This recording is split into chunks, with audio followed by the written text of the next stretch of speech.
Now we are going to implement the Windows Admin Center on our local desktop machine. So we just need to open the Google Chrome and type Windows Admin Center. So when I click on the Windows Admin Center search bar, so here you can see as Microsoft is providing this tool, so the link is available over here. I just need to click on the Windows Admin Center link, and as this new page is open, so we will find the download button over here.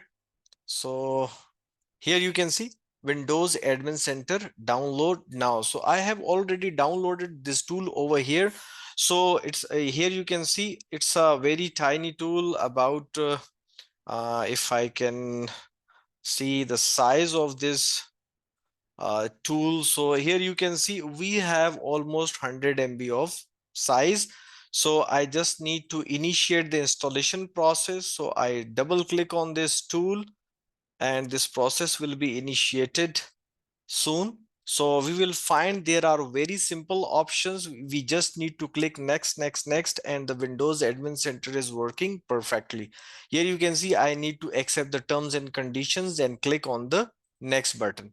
So here you can see required diagnostic data or required and optional diagnostic data. So it's up to you if you want to check for the diagnostic data. So select this option. Otherwise, you can go with this one as well. So I just click on the next button, and here we have multiple options related to the installation of Windows Admin Center. We just need to click next, and here the Windows Admin Center port is generally running on 6516 port. So if you want to modify it, so you can modify it from here. Okay, so here allow Windows Admin Center to modify the machine trusted host settings. So definitely this Windows Admin Center tool is going to change number of settings related to the your desktop operating system. So that's why this check is implemented over here.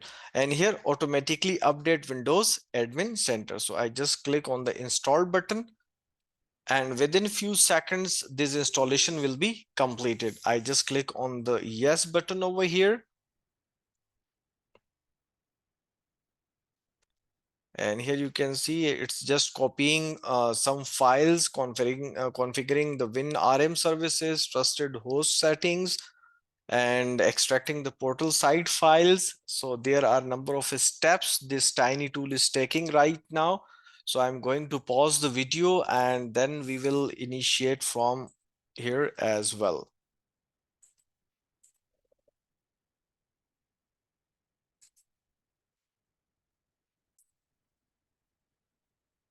So here you can see Windows Admin Center installation is completed. I just need to check this box, open Windows Admin Center and click on the finish button.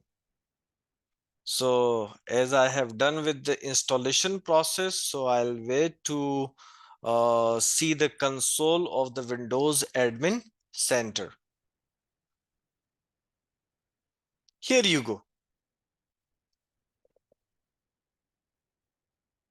Okay, I just need to restart my browser. So let me copy this from here. Let me open in the Cognito. It might be work because due to some kind of browsing issues it will not work. Here you can see it's just saying about the certificate. I just click on the OK button over here, and here we go.